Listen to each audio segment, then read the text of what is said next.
Meus amados irmãos e irmãs, bom dia. Vamos ter um tempo de oração. Amado Deus, querido Pai, no precioso nome do Teu eterno Filho Jesus, é que nós nos encontramos mais uma vez. Pedimos ao Senhor que de maneira gloriosa e poderosa venha nos falar a Tua palavra. Nos aquiete debaixo da Tua voz, Senhor, porque nós precisamos, nós carecemos de ouvir, Senhor. Porque há em nós uma disposição de nos desviar da Tua voz.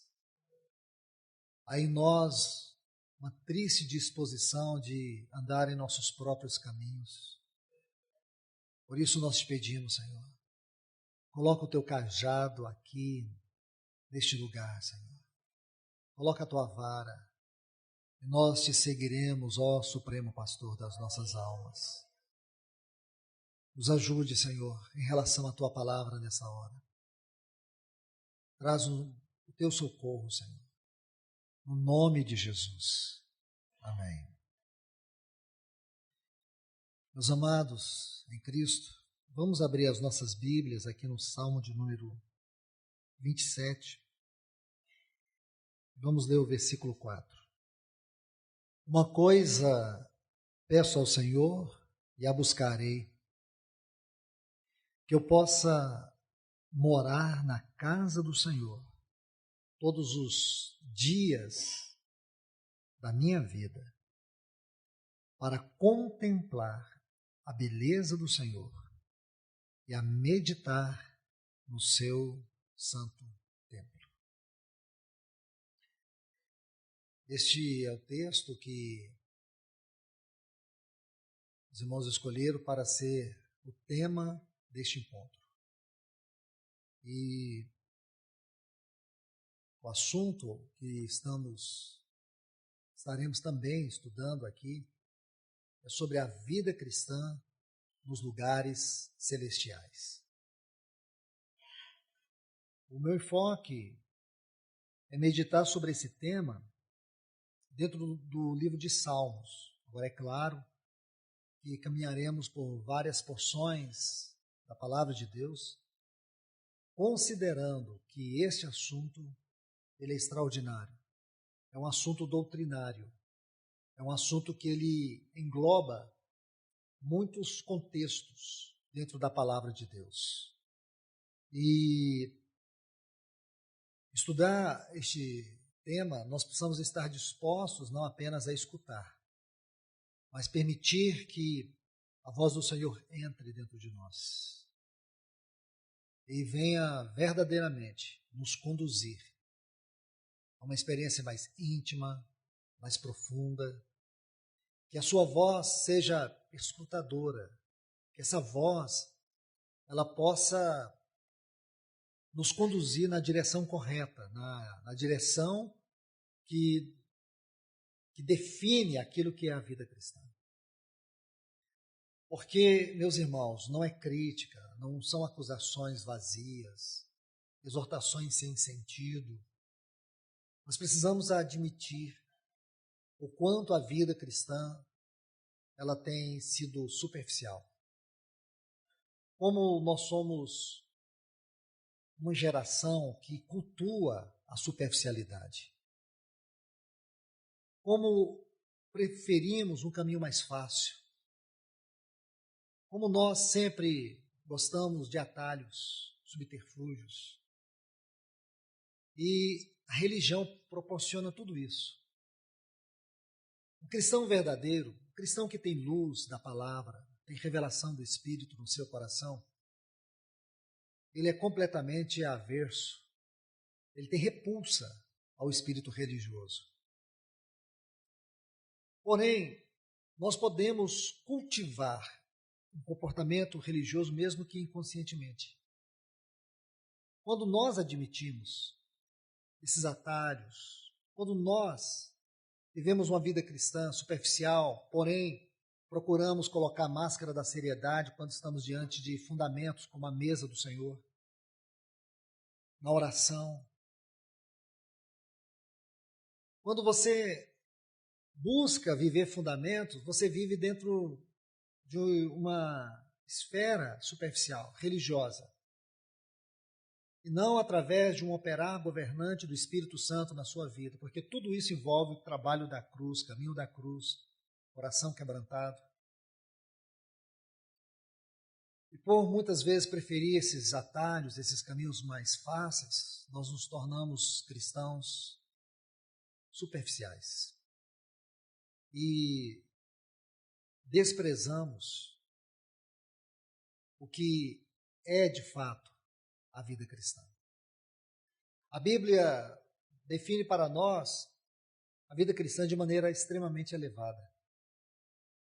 É claro, irmãos, que existe uma complexidade em relação à nossa vida. Se você observar você mesmo, você vai perceber que você é o resultado final de uma série de problemas genéticos, familiares. Você, sua vida, é o resultado de complexidades psicológicas, transtornos obsessivos, descontrolados, frustrações, decepções, sofrimentos, que ao longo da sua vida criaram cicatrizes no seu coração, na sua mente. Todos nós aqui carregamos muitas decepções que provocaram distúrbios mentais. Some-se a isso a nossa natureza carnal, caída, uma disposição extrema de se opor à vontade de Deus. Uma carne que batalha para que nós andemos sempre na contramão dos caminhos de Deus. Então você consegue ver a complexidade que é a sua vida? Quantas lutas, batalhas existem dentro de nós? Dificuldades, fraquezas, quedas. E estamos aqui falando de um assunto tão rico. E como posso eu viver a vida cristã sendo esta pessoa? Como posso eu viver a vida cristã sendo tão fraco, tão pequeno, tendo tantas complexidades na minha mente? Como eu posso viver a vida cristã de maneira celestial? Existem muitos piedosos do passado que eles colocam degraus. E se você for ler os livros deles, você vai desistir no primeiro degrau. Existem muitos que ensinam algumas escadas para você alcançar uma realidade superior, espiritual, elevada. Muitos piedosos do passado, com todo respeito a eles, não vou nem mencionar o nome aqui para vocês não jogar os livros deles fora, porque não tem nada a ver. Ninguém é perfeito 100% em seu serviço, porque o nosso padrão sempre é Cristo e não nós. E nenhum homem, ninguém, nem mesmo Paulo, se torna para nós um padrão. O padrão é Cristo. Ele é o varão aprovado por Deus. Ele é a medida de Deus para nós. Então, corremos o risco de colocar essas pessoas como um referencial de piedade. E, de fato, eles tiveram uma vida de piedade. Sim. Porém, eles traduziram isso em livro, em degraus. Os degraus da perfeição espiritual, os degraus da maturidade. Meus irmãos, tudo que nós buscarmos em termos de perfeição, crescimento e maturidade se resume na nossa vida em Cristo.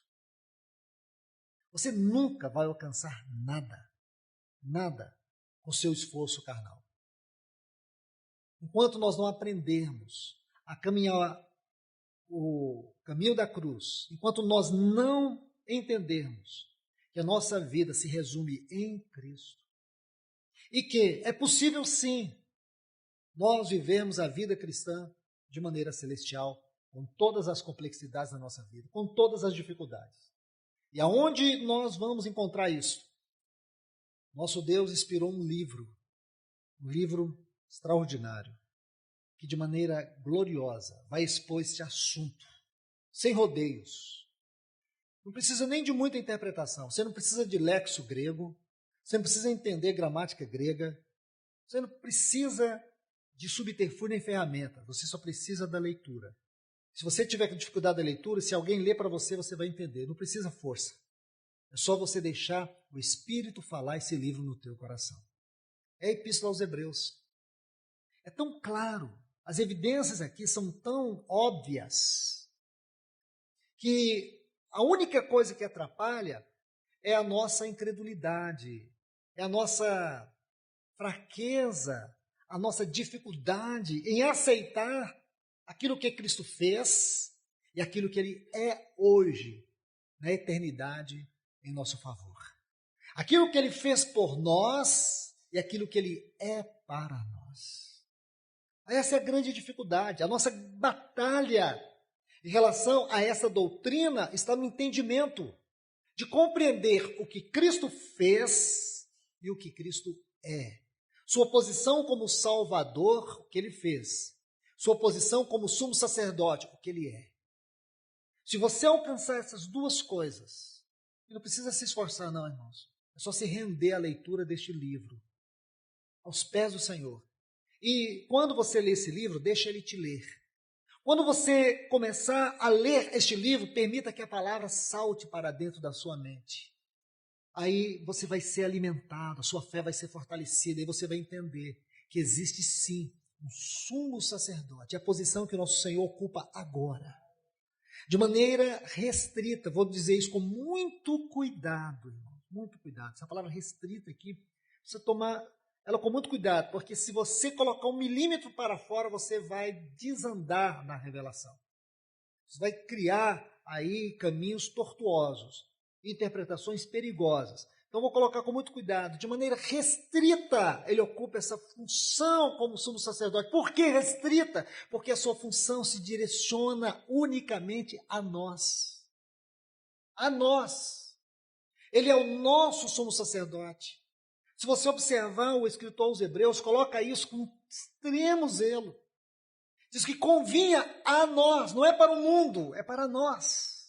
Um sumo sacerdote tal, inigualável. Ele não é um sumo sacerdote para o mundo, ele é um sumo sacerdote para nós. Ele não está conduzindo o mundo à glória, ele está conduzindo os filhos à mesma glória.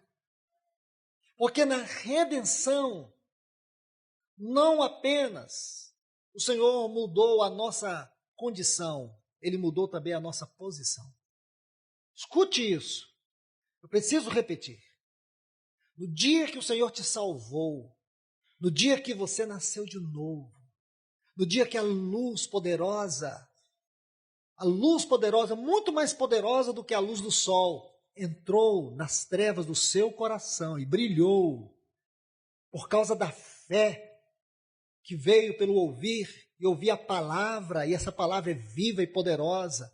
Essa palavra é tão poderosa que uma faísca dela criou todo o universo e sustenta todo o universo, porque essa palavra é uma palavra viva, é o Logos de Deus. Quando essa palavra entrou, ela produziu uma fé poderosa. Você nasceu de novo. Esse nascimento não foi um nascimento qualquer, porque ele não apenas mudou a sua condição de filhos da ira, porque outrora nós éramos filhos da ira. Então mudou a nossa condição de quem estava em trevas. Nós estávamos em trevas, essa era a nossa condição. Nós estávamos mortos, esta era a nossa condição. Ele nos transportou para o reino do Filho do seu amor. Então não foi só a mudança de condição, foi uma mudança de posição. Isso está na palavra. Colossenses 1,13. Ele nos tirou do império de trevas e nos transportou para o reino do Filho do seu. Isso é fato ou não, irmãos? Nós precisamos concordar. Não, é teoria, irmão. É suposição. É suposição, é teoria. Então rasguemos uma página da Bíblia. Não serve. Então não serve para nós. Não, mas não é teoria. É fato. Então, se é fato, não deve haver nada que nos separe desta realidade, irmãos. É a nossa carne, é a nossa incredulidade. é a maneira religiosa como nós temos tratado a vida cristã. Irmãos, o cristão passa lutas. O cristão se sente impotente. O cristão se sente fraco. Ele se sente desanimado. Às vezes ele sente até que foi vencido. Só que, com todas as dificuldades, lembra do Salmo 73, quando o salmista começou a contemplar os ímpios? Quando ele passou a ter uma visão dos ímpios, do mundo, como eles viviam, pareciam as pessoas mais felizes. Parecia que aquelas pessoas eram as pessoas que eram um retrato do verdadeiro gozo celestial na terra. Parece que Deus só olhava para eles. Então o salmista vai tendo essa concepção, e muitas vezes nós temos concepções semelhantes a essas. Muitas vezes achamos que Deus esqueceu de nós. Muitas vezes esquecemos que Deus, às vezes pensamos que Deus não nos ouve mais. O céu se tornou um coraçado de aço. Parece que Deus se distanciou. Há momentos assim na nossa vida. Quando um professor dá uma prova para um aluno, já percebeu que ele fica em silêncio?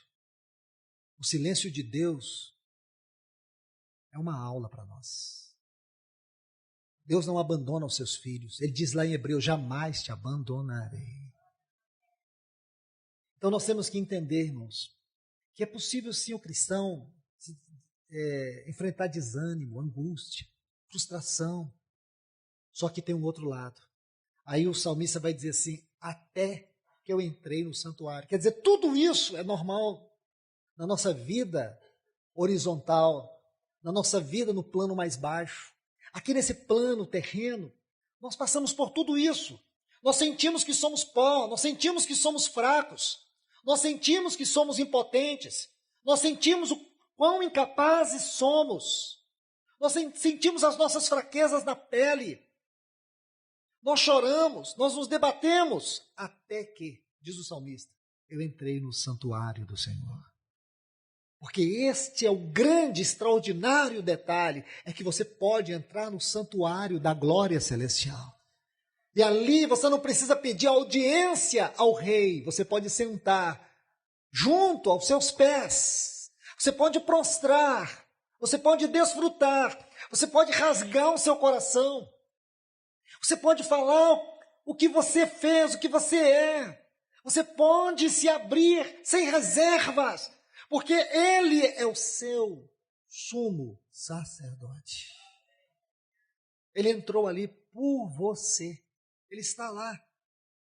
Então, entender isso, irmãos, é uma experiência grandiosa.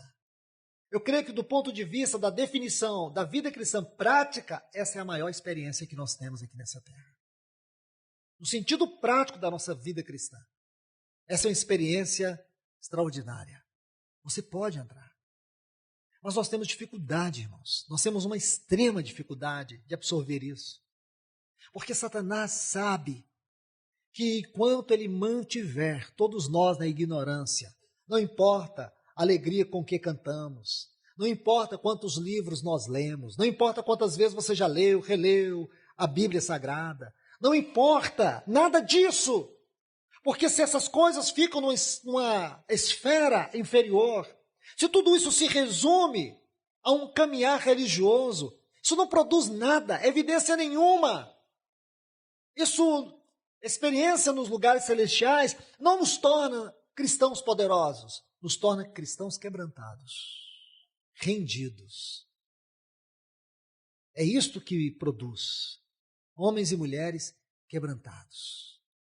Então vamos observar detalhes aqui sobre este assunto. Permita-me fazer uma pequena abordagem aqui do capítulo 8, 9 e 10 da Epístola aos Hebreus, apenas para colocar os fundamentos.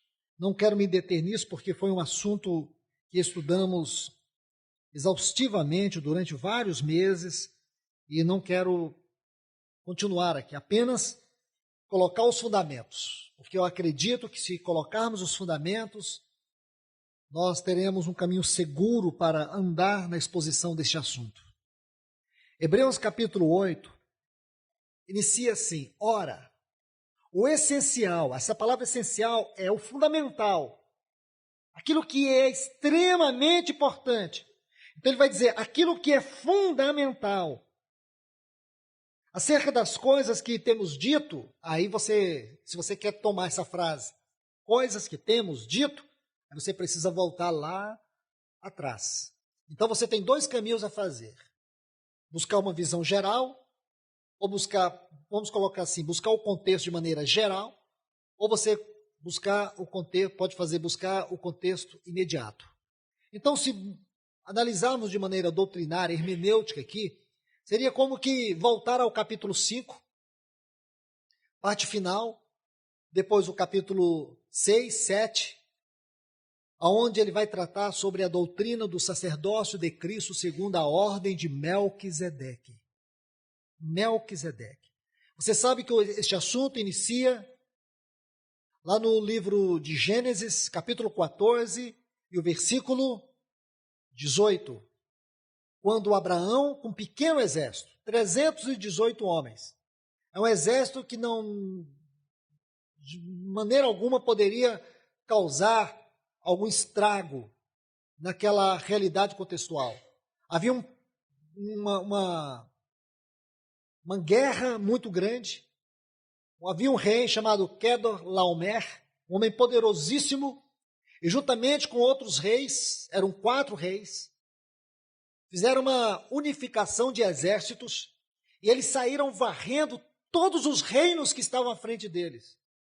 E nestas guerras, eles passaram também ali pela região de Sodoma e Gomorra e levaram Ló com todos os seus bens, sua família. E alguém fugiu, contou para Abraão. Quando Abraão soube disso, parece ironia, irmãos, ele aparelhou 318 homens. Imagine, irmãos, 318 homens para vencer 4 exércitos poderosos. Mas sabe o que aconteceu? Abraão venceu. Com 318 homens, ele venceu aqueles grandes reis. E aí você vai descobrir o segredo da vida de Abraão está no capítulo 13. Ele tinha uma vida de altar. Ele tinha uma vida de consagração. Aí quando você vai para o versículo 18, você conhece um personagem muito importante na vida de Abraão, Melquisedeque. Você só vai interpretar isso em Hebreus capítulo 7, quando diz que Abraão se encontrou com Melquisedeque, sacerdote do Deus Altíssimo. Ele deu o dízimo de tudo.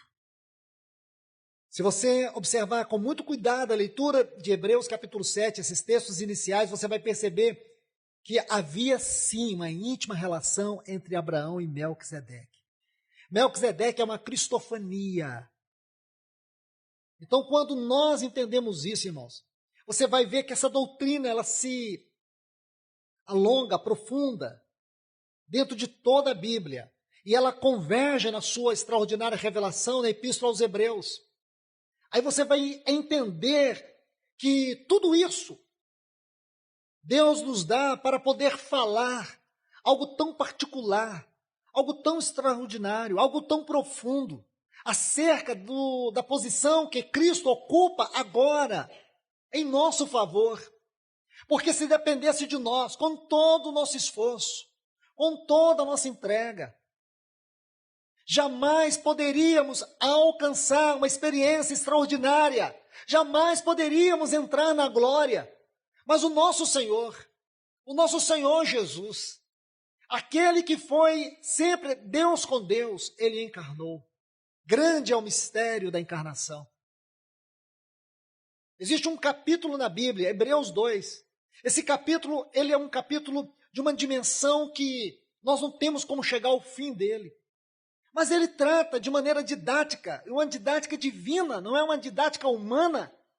Ele vai tratar da encarnação, ele vai tratar da crucificação, ele vai tratar da ressurreição, ele vai tratar da exaltação e ele vai tratar da glorificação do nosso Senhor Jesus. Em um único capítulo. Em um único capítulo, o Espírito Santo resumiu estes 5 pontos acerca da obra do nosso Senhor. E ele fez tudo isso, irmão, por nós. Aí, depois de fazer tudo isso, Agora concentre-se, ele entrou, ele está sentado por nós. Hebreus capítulo 6, versículo 20 diz que ele entrou por nós.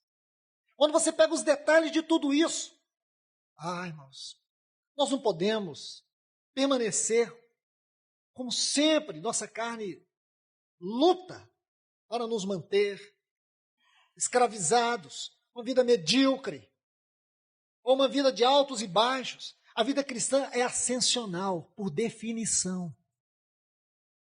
Não dá para você ser medíocre, porque Satanás, ele não brinca, ele vai matar, ele vai roubar, ele vai destruir, é isso que ele faz no mundo. Ele não tem poder contra nós de fazer isso, mas ele pode mentir, ele pode seduzir, ele pode enganar. Se ele conseguir mentir, se ele conseguir te seduzir, se ele conseguir te enganar, ele terá um caminho para tentar matar, roubar e te destruir. Não brinque, nós não podemos brincar. Porque esse mundo não é um parque de diversão para nós, é um terrível campo de batalha. A nossa pátria não é aqui, nós estamos aqui como peregrinos. A única coisa que vai nos acompanhar são as nossas obras.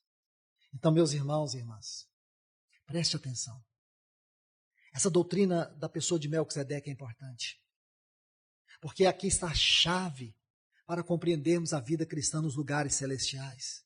Melquisedeque, após aquela vitória de Abraão com os 318 homens, sobre aqueles 4 reis, nós sabemos que tudo isso é figurativo, é uma linguagem que Deus usa para falar algo muito maior para nós.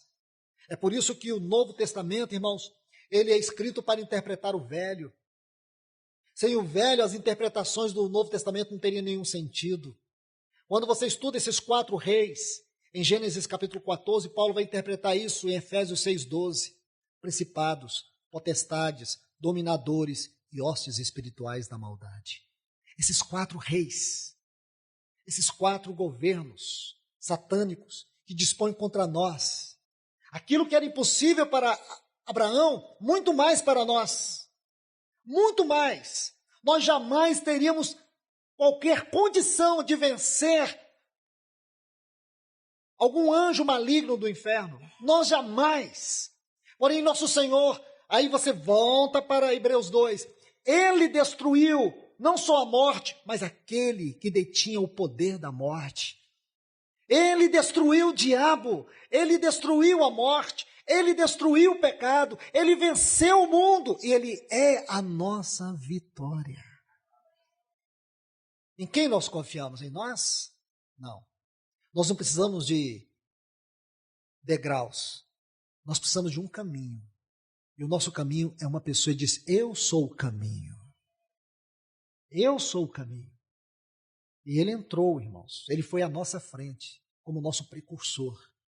Ele abriu um caminho, e ele está hoje operando, trabalhando por meio do seu Espírito, para nos conduzir a esta mesma glória.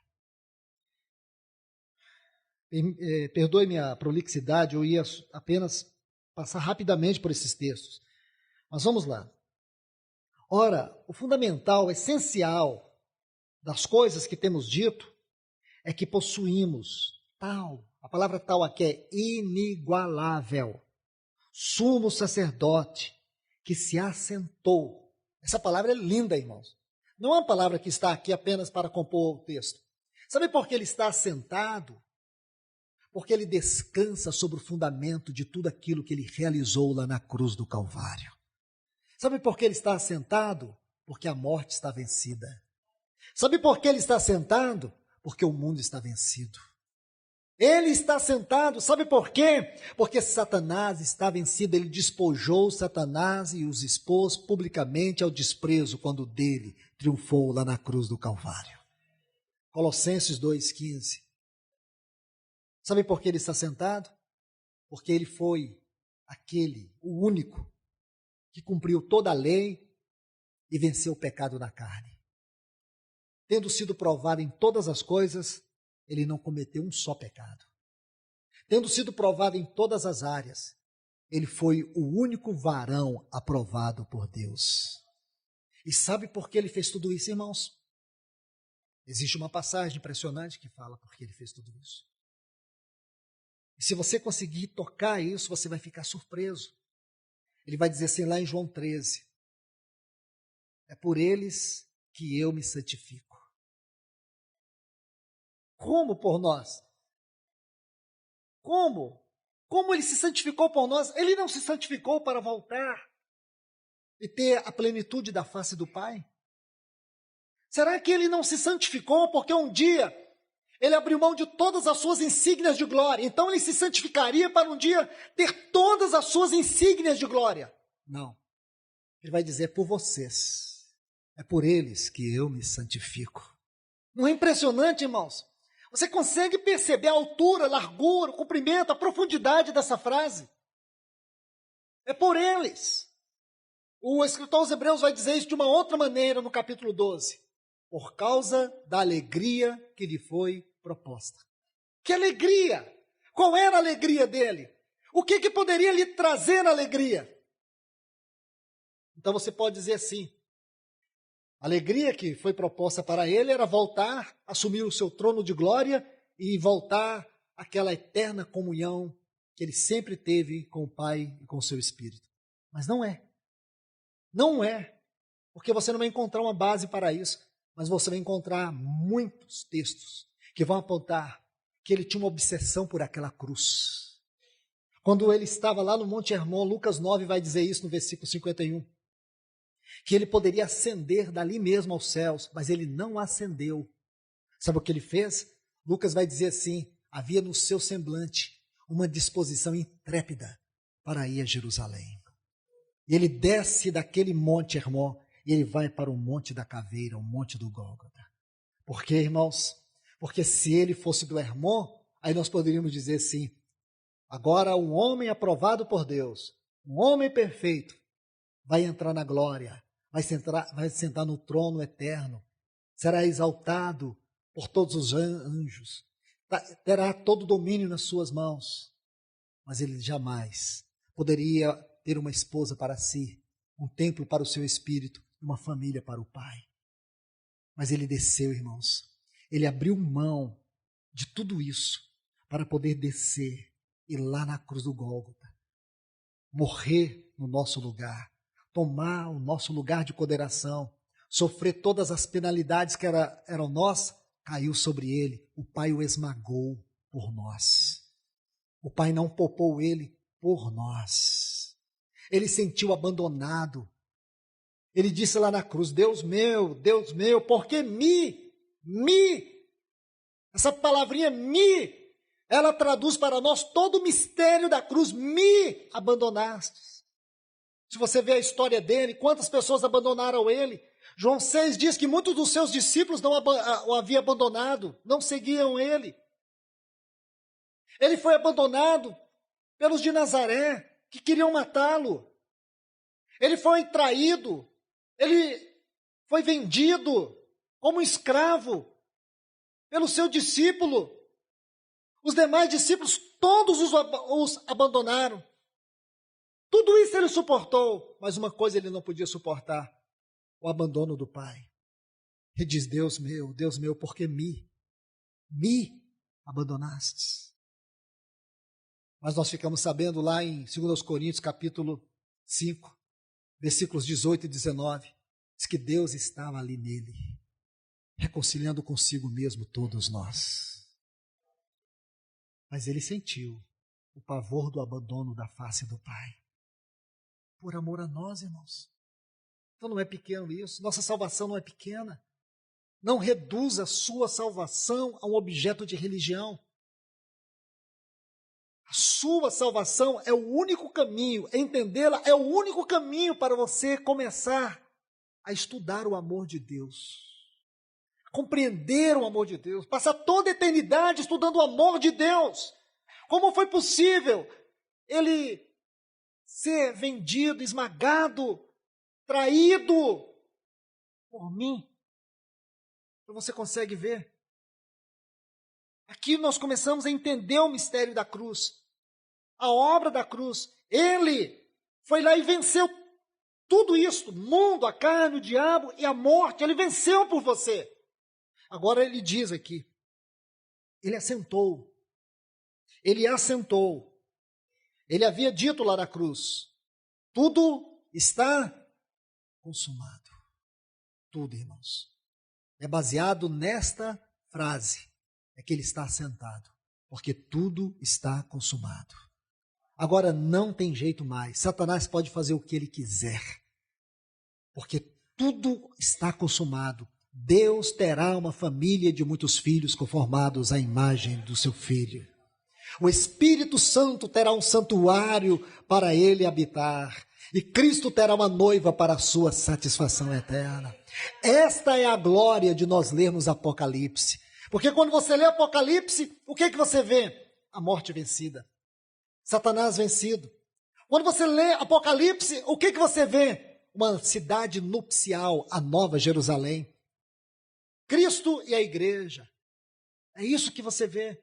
Porque tudo está consumado dentro de Deus. Então vamos lá. Aí ele diz assim: assentou-se à destra do trono da majestade nos céus, como ministro do santuário, do verdadeiro tabernáculo, que o Senhor erigiu e não o homem. Então aqui nós ficamos sabendo que há o verdadeiro tabernáculo. Que aquele tabernáculo de Moisés, lá de Êxodo capítulo 25, é simplesmente uma ideia.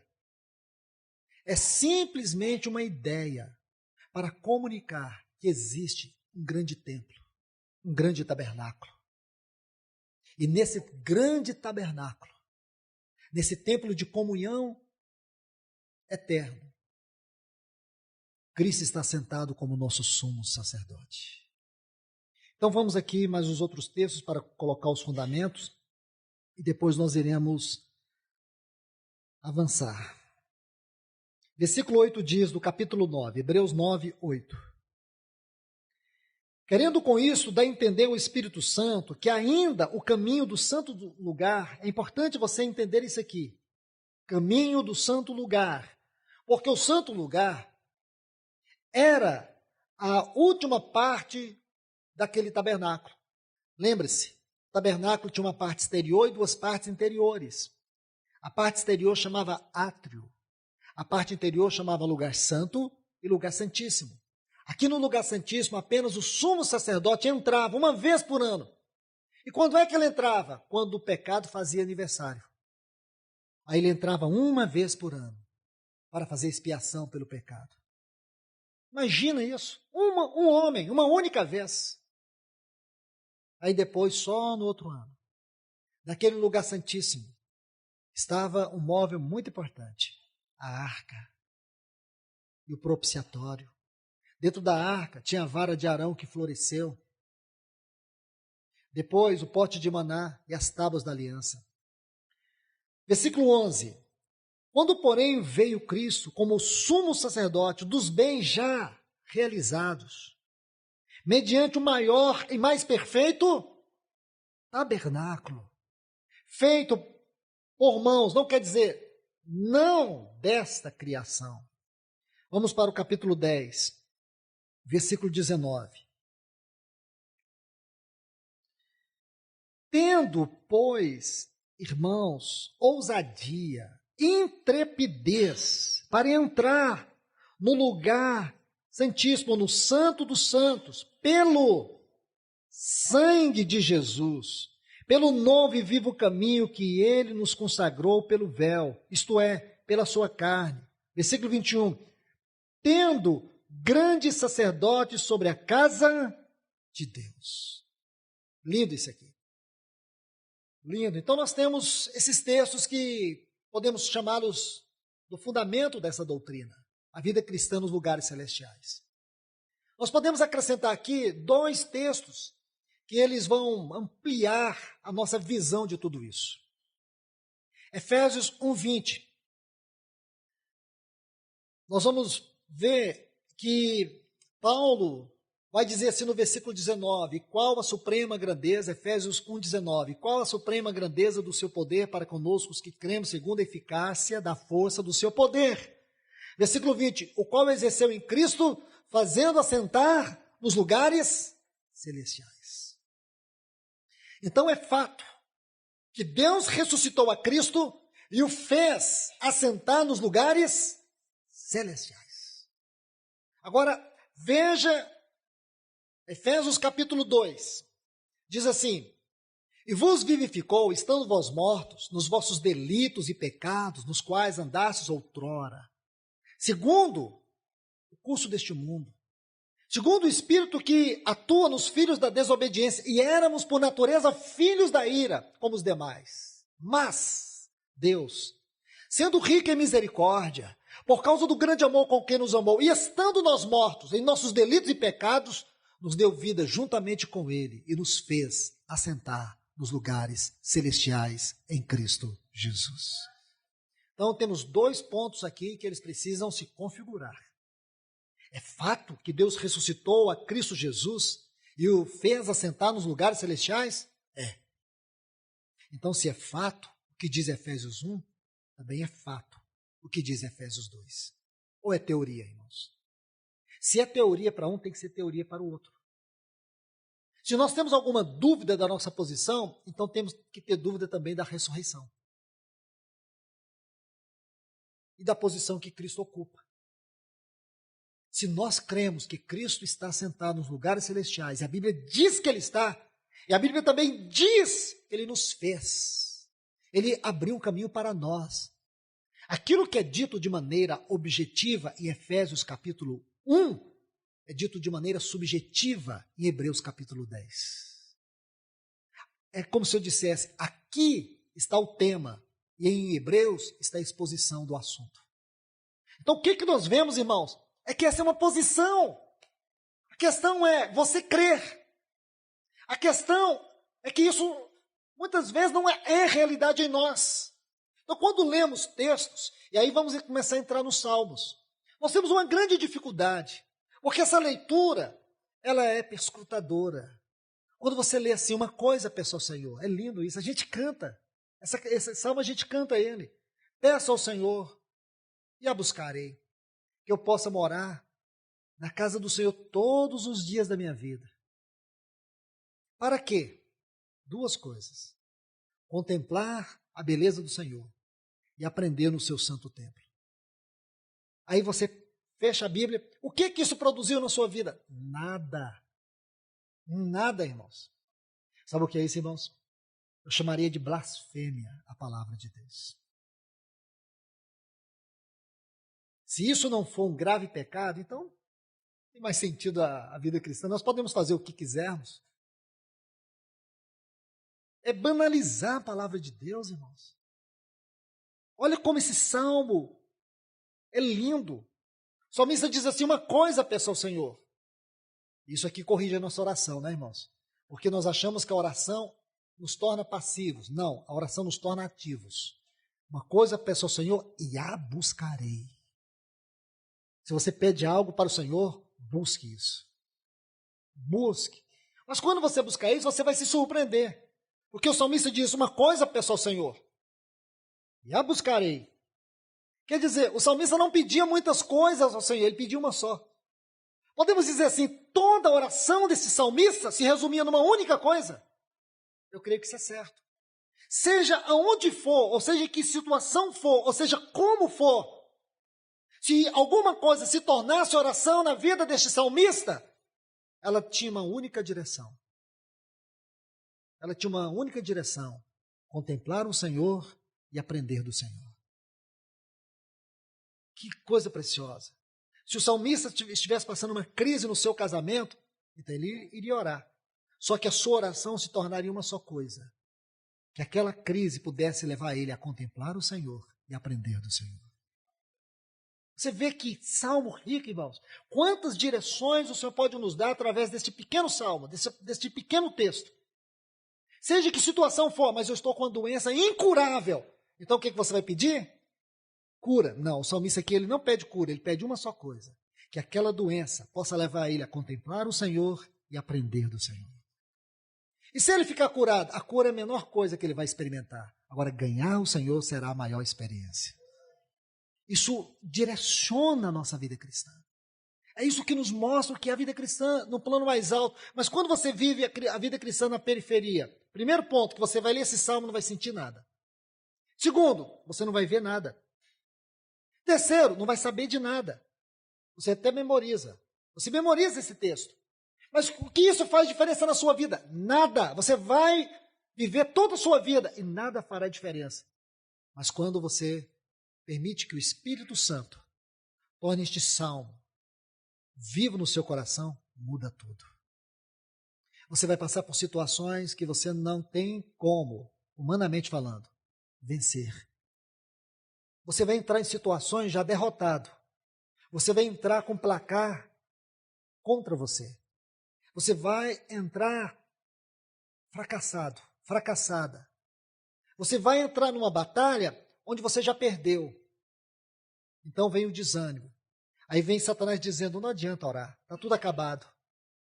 Mas se você tem o coração que esse salmista tem, você vai dizer assim, eu vou orar. Está tudo acabado, mas não está tudo perdido. Eu posso não ter a cura, eu posso não ter essa restauração, eu posso não ter essa vitória, mas eu quero a face do Senhor. Lembra de Moisés? Quando Moisés está vivendo um dos momentos mais difíceis daquela jornada. Foi ali no Monte Sinai, na 12ª estação, num ambiente de morte, irmãos. Ele havia subido várias vezes. Se eu não estou enganado, era a 8ª vez que ele havia subido no Monte Sinai.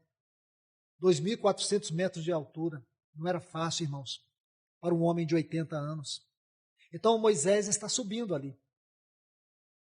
Aí quando ele desce, depois de 40 dias, faltava só um dia, irmãos. Faltava um dia para ele descer.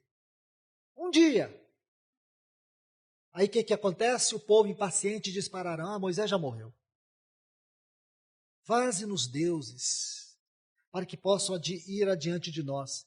Deixa eu colocar um ponto adicional muito importante aqui sobre essa palavra adiante. Se você gosta de estudar os vocábulos no texto original, você vai ver que essa palavra adiante, ela é um termo até genérico.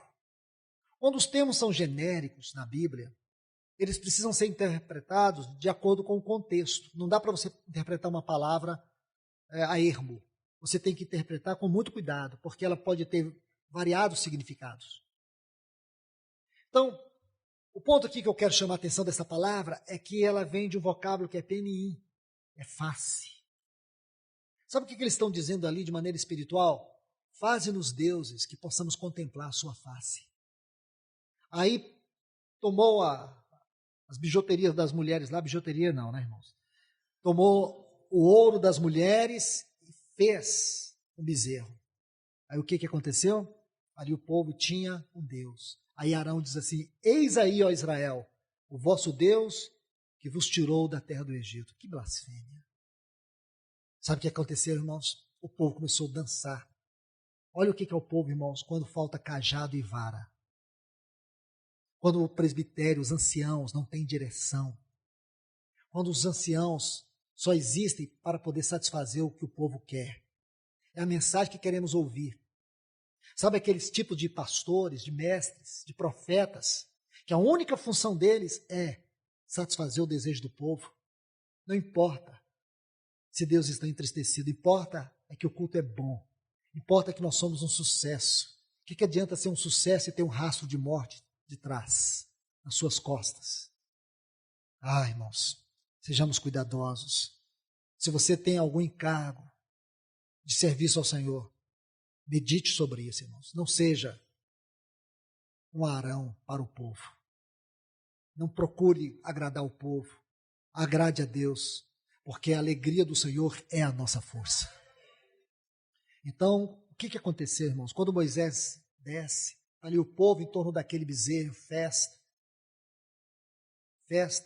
Josué estava até preocupado, ele disse assim para Moisés, a guerra no meio do arraial. Moisés, com discernimento, disse, não há barulho de vencidos, nem de vencedores, está tendo um culto, está tendo uma festa, estou ouvindo as músicas. Não era outro, irmãos, era o culto banal, culto de Arão. Sabe o que aconteceu? A ira do Senhor veio sobre aquele povo, irmãos. Mais de 5.000 pessoas mortas. E naquele ambiente de velório, de tristeza, de desolação, capítulo 33 diz que Moisés sai no meio daquele povo.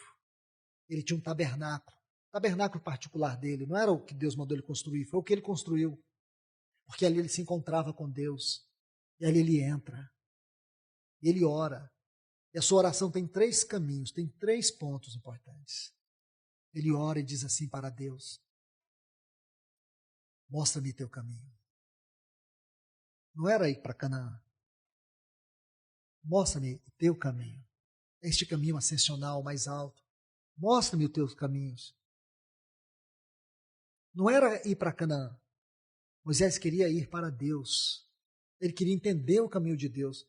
Porque, irmãos, é muito difícil caminhar com Deus. Se você acha fácil, então me diz como. Porque nós, muitas vezes, não entendemos o caminho de Deus. E a única coisa que a gente tem que fazer é confiar. Imagina. Ele anda na contramão da lógica, do bom senso natural. Quando você pensa que é para cá, ele diz, não é para lá. Mas, Senhor, por ali é mais longe. Mas é para lá. Mas se a gente for pela terra dos filisteus, aqui a gente está saindo de Ramsés, do Egito. E se a gente fizer colocar um GPS aqui, são 3 meses de caminhada. Não, é para descer. Desce lá para o Sinai. Por que Deus não colocou o povo direto ali? Irmãos, não seria mais fácil? Não seria? Do Egito a Canaã, passando pela terra dos filisteus, 3 meses de caminhada. Não. Deus faz eles descer lá para o Sinai, depois margeando o outro braço do Mar Vermelho, subindo. Aí depois eles chegam lá em Ritma, eles não conseguem entrar, fica com medo dos gigantes, e depois fica se andando lá 38 anos. Olha o tempo que se perdeu. Aí você pensa, está vendo? Se tivesse ido pelo caminho dos filisteus, esse povo todo não teria morrido. Mas não era esse povo, porque aquilo ali, esse caminhar, só serviu para revelar o coração daquele povo. Quem vai herdar a plenitude de Cristo tem que saber qual é o caminho da cruz. Tem que ser provado. Um povo que não é provado, um povo que não é esmagado na sua carne, jamais poderá experimentar a glória do reino de Cristo. Então você pode achar que Deus está demorando, mas Ele demora porque Ele tem pressa. Ele sabe o que fazer. O caminho dele não é o meu e não é o teu caminho. Os caminhos dele são caminhos mais altos. Então foi isso, irmãos. E aí o que Moisés fez? Ele ora. E a oração de Moisés não era só Moisés falando com Deus. A oração de Moisés era Deus falando com Moisés. E aqui está um princípio. Isso é oração. Oração não é só Deus te ouvir. Oração é você ouvir Deus. E quando ele ouviu Deus, Deus disse assim para ele nessa oração: Moisés, eu não vou contigo, eu não vou com este povo. Eu vou enviar o meu anjo. Ele vai destruir todos os gigantes, todas as fortalezas, todos os vossos inimigos, e vocês vão entrar em Canaã. Porém, a minha presença, irmãos, era só a presença de Deus, só a presença de Deus. Ele ia ganhar um anjo que ia à frente, irmãos. Quem não quer as bênçãos de Deus? Moisés não queria as bênçãos de Deus, ele queria Deus mesmo. Ele disse: se a tua presença não for conosco, não nos faça sair desse lugar. Então aqui tem um homem que ele quer o Senhor a qualquer preço. Por causa da presença de Deus, Deus estava dizendo a Moisés, é porque, em outras palavras, pode parecer, irmãos, que eu estou aqui forçando o texto, mas a sensação que eu tenho é que Deus estava dizendo, Moisés, porque se a minha presença for com vocês, vai acontecer tudo isso de novo. Pessoas vão morrer. Porque andar na minha presença requer santidade e seriedade. Mas Moisés diz, não nos faça sair daqui. Sabe o que acontece, irmãos? Ele faz uma outra oração e diz, mostra-me tua glória. Aí está, irmãos. Mostra-me tua face. Porque é um sinônimo que tem. A glória de Deus com a face de Deus. Que ousadia! Moisés perdeu Canaã, irmãos. Ele não entrou em Canaã. Lá em Deuteronômio 34, versículo 5, diz assim, que Moisés não entrou. Ele contemplou a cidade, porém não entrou nela. Mas o versículo 10 diz assim, nunca houve homem na terra como Moisés, que falava com Deus face a face. Ele não ganhou Canaã. Ele não entrou em Canaã, mas ele ganhou a face de Deus. A face de Deus é maior do que Canaã. Então, irmãos, aqui está um ponto-chave dessa oração. Uma coisa peço ao Senhor, e a buscarei. E o que ele buscava? Qual era o pedido desse homem? Será que este homem tinha uma única oração? Não. É que este é o fundamento da sua oração. É que aqui está a essência da sua oração. Uma única coisa ele buscava. Tudo que havia de sentimento, de questionamentos, de pedido, seja o que for, tudo que esse homem orava tinha um foco: a casa do Senhor, habitar na casa do Senhor. E aqui, quando ele toca esse ponto, ele mostra dois outros: contemplar o Senhor e aprender no seu santo templo. Porque nós achamos, irmãos, que a vida cristã não é uma vida de aprendizado, que a vida cristã nos lugares mais altos, viver com Deus, andar com Deus, não é uma vida de aprendizado espiritual, é o maior aprendizado. Ninguém e nada nessa terra poderá dar a nós o ensino, o crescimento, a maturidade do que viver a vida cristã nos lugares mais altos. Você quer conhecer a maturidade de uma pessoa, quer definir se uma pessoa é madura? Isso tem que ser realidade na vida dele. O nosso problema da imaturidade, da trivialidade, da superficialidade é porque nós não temos desfrutado da vida cristã nos lugares mais altos. Mas deixe-me entrar um pouco aqui sobre este assunto.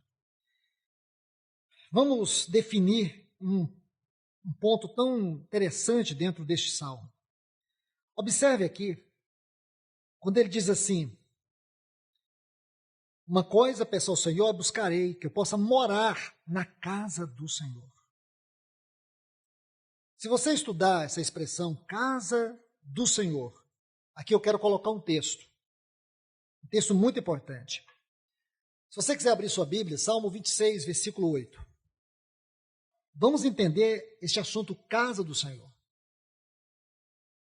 Especialmente dentro do livro de Salmos, porque aqui nós encontraremos e vamos encontrar as bases para a interpretação deste grandioso texto. Salmo 26 diz assim: ó Senhor Deus, eu amo a casa onde vives, o lugar onde está presente a tua glória. Veja isso. Eu amo o lugar onde habitas, o lugar onde está presente a tua glória. Eu vou ler na versão atualizada, que diz assim: eu amo, Senhor, a habitação da tua casa, o lugar aonde a tua glória assiste. Deixa-me colocar um outro texto aqui, Salmo 65 e o versículo 4. Bem-aventurado aquele a quem escolhes, Salmo 65, versículo 4. E aproxima de ti, para que assista nos teus atos. Ficaremos satisfeitos com a bondade da tua casa, o teu santo templo. Então nós temos aqui duas definições preciosas sobre a expressão casa de Deus. Casa de Deus é sinônimo do lugar onde a glória de Deus habita. Casa de Deus é um sinônimo de templo de Deus. O templo de Deus é a sua casa. Nós sabemos que, de maneira doutrinária, o assunto casa de Deus na Bíblia é um dos mais elevados. Quando falo de maneira doutrinária, isso quer dizer que é um assunto que ele tem fundamento bíblico. O que quer dizer fundamento bíblico? Você toma isso desde a tipologia até a realidade da exposição. Da tipologia do Velho Testamento até a realidade no Novo Testamento. Aquilo que nós temos de maneira tipológica e termina de maneira orgânica. Aquilo que nos é apresentado em forma de figura e depois nós descobrimos uma realidade relacional. Então vejamos isso, porque é uma riqueza, há uma verdade. E se nós não conseguirmos apropriar nessas verdades, mais uma vez, repito, vamos ficar na esfera da religião. E todo cristão religioso, você pode não gostar de religião, mas você pode ser um religioso. Isso se demonstra pelo fruto da sua vida. Não entender, não experimentar, não viver isso, não tem outro caminho. Você pode até gostar de profundidades espiritual. Você pode até dizer assim, eu já li todos os livros do irmão Watchmani. Então a única coisa que você vai se tornar é um watchmaníaco. Isso não vai produzir em você uma realidade espiritual profunda. Porque muitos se gabam disso, eu já li todos os livros do irmão Martin Lloyd Jones. Bom, e daí? E daí? A única coisa que nós podemos ter é um intelecto inchado, soberbo. Vida cristã, irmãos, está além de tudo isso. Vida cristã está além de intelecto. Vida cristã é experiência profunda. Vida cristã é sabedoria espiritual, é conhecimento espiritual, é discernimento espiritual, é realidade espiritual. É visão celestial. Então vamos lá. Vamos entender aqui alguns pontos. Primeiro, o lugar da glória de Deus. A casa de Deus é o lugar da sua glória. E por que eu desejo abordar esse ponto? Porque isso tem a ver conosco. Isso tem a ver com a nossa vida. Qual é a nossa experiência com a glória de Deus?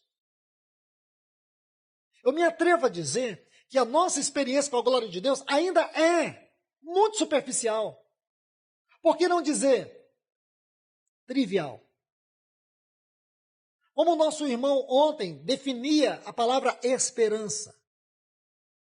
Nós diluímos o conteúdo dessa palavra, nós diluímos o sentido dela. Da mesma maneira, a palavra glória. Existem duas maneiras de definir a palavra glória. Uma maneira objetiva e uma maneira subjetiva. A maneira objetiva nós podemos dizer assim, glória é aquilo que faz de Deus, Deus. Deus é glória. A outra maneira, eu poderia chamar de maneira subjetiva. Quando Deus encontra a sua satisfação, o seu prazer, e Ele manifesta sua presença, isso é glória. Podemos dizer assim, significa a absoluta, completa recuperação da satisfação de Deus. E por que coloco recuperação?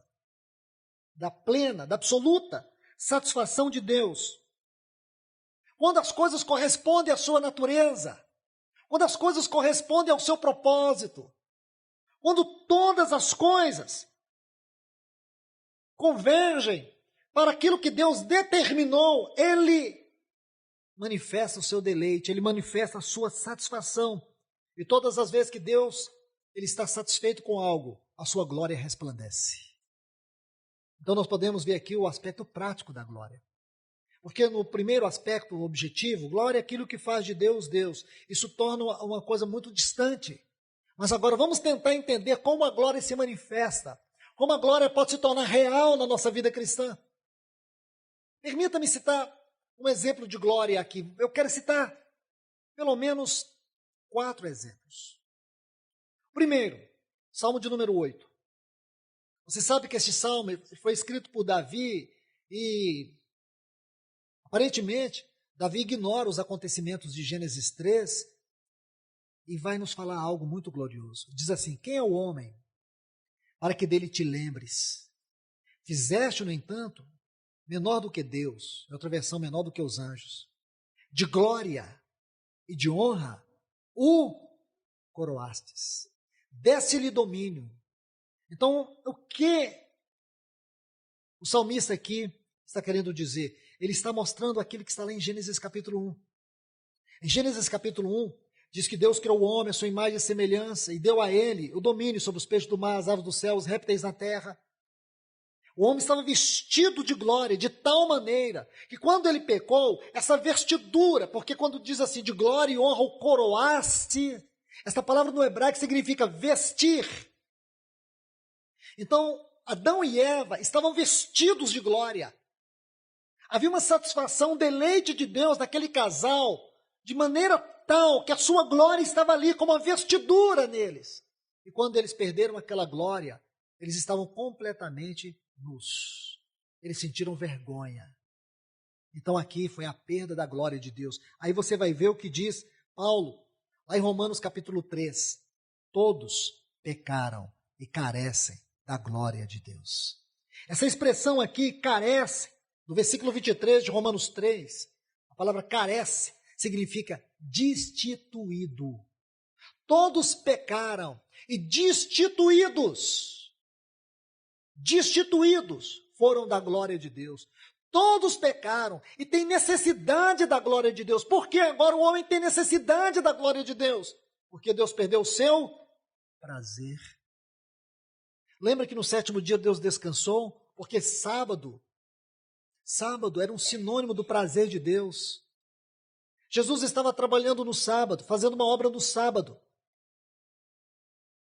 As pessoas começaram a questioná-lo. E teve uma oportunidade em João 5, que ele diz assim, era sábado. Ele diz, meu pai trabalha até agora, e eu também. Por que Deus estava trabalhando no dia de sábado?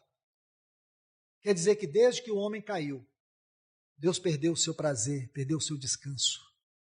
Porque o prazer de Deus é um sinônimo do descanso de Deus. Deus não cansa, como nós. O que significa que Deus perdeu o seu descanso? Ele perdeu o seu prazer. Agora sua glória não pode mais habitar a criação. Mas, vamos para um outro texto. Por favor, Êxodo capítulo 40. Êxodo capítulo 40. Vamos ler os versículos 34 e 35. Vou rapidamente narrar todo o contexto destes textos. Aqui o povo de Israel está no Monte Sinai. Eles permaneceram aqui por volta de quase 3 anos. Deus havia dado toda a visão do tabernáculo. Deus havia dado a visão do sacerdócio. Então podemos dizer assim, Deus deu a visão da sua casa e do sacerdócio. Todas as leis. Agora o povo de Israel está debaixo da nuvem. Deus ordenou que fizesse 2 trombetas de prata, que se levantassem 2 trombeteiros. E agora as trombetas iriam guiar o povo. A nuvem, capítulo 9 do livro de Números, e o capítulo 10 é um retrato disso aqui. Então, você vai ver Números 9, Deus colocou o povo para andar de acordo com a nuvem, embora a nuvem foi dada lá em Etã, desde Etã. Só que agora a nuvem seguiria o movimento das trombetas. Ou, aliás, as trombetas seguiriam o movimento da nuvem. Permita-me essa correção. As trombetas seguiriam o movimento da nuvem. Porque os trombeteiros tinham que ficar o tempo todo olhando para aquela nuvem. Quando ela se movesse, eles tocavam a trombeta. E quando tocava a trombeta, não era uma coisa desordenada. Primeira coisa, os filhos de Merari, aqueles levitas, iriam desarmar o lugar santíssimo. Eles iriam desarmar tudo aquilo. Tinha um ritual estabelecido para aquilo. Então, eles caminhavam. A arca tinha que caminhar 3 dias. Eles partiam depois de 3 dias que eles partiam. O primeiro grupo, aí depois vinham os turnos. Eram 4. Então partiu o primeiro, o segundo, o terceiro e o quarto. Então o primeiro caminhava um caminho de 3 dias. 3 dias. Por isso que o nosso Senhor também teve que entrar. Ele foi 3 dias. Ele entrou nas profundezas do abismo. Ele foi à nossa frente. Ele abriu o caminho. Ele está à nossa frente. Ele entrou no santíssimo lugar. Ali está, irmãos, o lugar da arca, da sua face. Agora eu vou usar novamente aquela palavra adiante. Adiante, que eu disse para vocês. Então, escute isso. Ali estava a arca e eles partiam. Mas, quando concluiu-se tudo, tudo estava pronto. O sacerdotes, os levitas, sumo sacerdote, com aquela veste cheia de significados espiritual. Quando estava tudo pronto, aí é esse texto, eles estavam prestes a partir, mas tiveram essa experiência. Versículo 34 de Êxodo 40. Então a nuvem cobriu a tenda da congregação e a glória do Senhor encheu todo o tabernáculo. Moisés não podia entrar na tenda da congregação porque a nuvem permanecia sobre ela e a glória do Senhor enchia o tabernáculo. Veja que experiência, irmãos. Você pensa que isso aqui é uma descrição simples? Não. Existem passagens na Bíblia, irmãos, que nós precisamos parar. Eu não critico quem lê a Bíblia uma vez por ano. Se você lê de maneira devocional, amém. Mas se você lê de maneira relacional, de uma maneira mais profunda, para ouvir Deus, para ver Deus, para conhecer Deus, para aprender de Deus, aí você vai levar pelo menos a eternidade. Porque aqui está um texto que tem que parar. Parar e pensar, meu Deus, como assim? Porque você entende que a glória tem a ver com a satisfação de Deus. Não é uma coisa banal. Para que a glória do Senhor agora voltasse à terra e enchesse o lugar, para que houvesse essa plenitude de glória, porque algo Deus estava reivindicando ali. Porque Deus encontrou prazer ali. Não era uma coisa qualquer.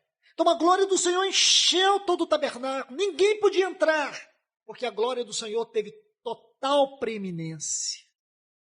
Que coisa linda, irmãos. Então quando eles tiveram essa experiência, aí eles cantaram para o Senhor.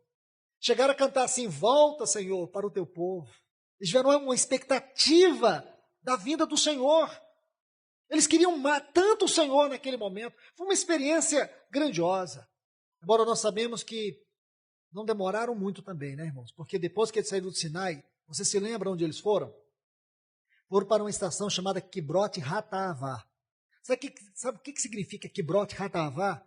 Túmulos da cobiça. Eles passaram a ter cobiça e ali novamente vem a ira de Deus. Com certeza, irmãos, a glória do Senhor se retirou. Aí você não vai ver mais a glória do Senhor enchendo o tabernáculo. Aí depois a outra estação, o que aconteceu na outra estação? Hazerote. O que aconteceu em Hazerote? Miriam se levantou contra a autoridade de Deus na vida de Arão e Moisés, ficou leprosa. Aí diz assim, que o tabernáculo não se levantou enquanto Miriam não foi curada, não foi restaurada. Enquanto não houver restauração, enquanto, irmãos, nós ficarmos escondendo o pecado debaixo do tapete, enquanto nós ficarmos tratando as coisas de Deus de maneira leviana, Deus não se move no nosso meio. Podemos ter irmãos fazendo louvor, podemos ter irmãos com boa palavra, podemos ter o que quiser, podemos trazer quem nós quisermos para poder trazer a palavra, fazer qualquer movimento. Isso é morte. Morte. O compromisso de Deus é com a sua glória, é com a sua santidade. Então o que acontece, irmãos? Está ali. Logo a seguir, qual é a próxima estação? Pode ficar tranquilo, irmãos, eu não vou até a 42ª não, vou parar aqui. Eles chegaram em Ritma. Aqui foi quando aqueles espias foram até Canaã, voltaram, trazendo 2 relatórios. O primeiro relatório, totalmente negativo. O primeiro relatório chamava Deus de mentiroso. Ele estava dizendo assim, olha, realmente a terra mana leite e mel. Realmente, é uma terra muito boa, aqui estão os frutos dela. Porém, existem gigantes lá, tipo assim, Deus não nos contou isso. As cidades são fortificadas, isso também não estava no programa. Como que nós vamos entrar? Aí veio outro relatório, de 2 homens. Então Josué se levantou e disse, eia. Não, e eles disseram mais ainda, vamos eleger um novo capitão e vamos voltar para o Egito. Como se lá no Egito eles fossem a cereja do bolo. Eles eram escravos de Faraó, trabalhavam sem receber nada, só o pão para comer. E olha lá, escute, irmãos, Josué e Caleb se levantaram e disseram, eia, nós não vamos voltar para lugar nenhum, nós vamos avançar, nós vamos vencer esses gigantes, nós vamos destruir esses muros, porque o Senhor é conosco, Ele nos dará esse lugar. Então, meus irmãos, por isso que a glória do Senhor se afastou daquele tabernáculo. Sabe por quê, irmãos? Porque Deus não opera no meio da covardia, no meio de um povo que não crê no seu poder, que não confia no seu poder. Então, tudo isso, eu poderia falar outros motivos mais, porque nós temos perdido a glória de Deus. Temos perdido a glória de Deus por todas essas razões, irmãos. E ficamos nos contentando aí com cultos mais ou menos, com cultos emocionais. Nós estamos falando da glória de Deus. Nós não estamos falando de uma coisa que pode entreter a nossa mente. Não é de uma alegria qualquer, nós estamos falando da alegria, da glória de Deus, algo que a igreja perdeu. Você entende? Aí você estuda toda a história do povo de Deus, vai chegar onde? 1 Reis, capítulo 6, a partir daí. Eu quero mostrar para você um texto mais à frente. Por favor, 2 Crônicas, porque você não vai ver outra experiência da glória de Deus como aqui. 2 Crônicas, capítulo 5, versículos 11 a 14. Quando saíram os sacerdotes do santuário, porque todos os sacerdotes que estavam presentes se santificaram, sem respeitar os seus turnos. Quando todos os levitas, que eram cantores, isto é, Asaf, Emã, Jedutum, e os filhos e irmãos deles, vestidos de linho fino na Bíblia sempre fala de atos morais, atos de justiça, dignidade, estavam de pé para o oriente do altar, com símbolos, alaúdes e harpa, e com eles até 120 sacerdotes que tocavam as trombetas. Quando em uníssono, isto é, em unidade, a um tempo tocaram as trombetas e cantaram para se fazerem ouvir, para louvar o Senhor e render-lhe graças. Quando levantaram eles a voz, com trombetas, símbolos e outros instrumentos musicais para louvar o Senhor, porque Ele é bom, porque a sua misericórdia dura para sempre.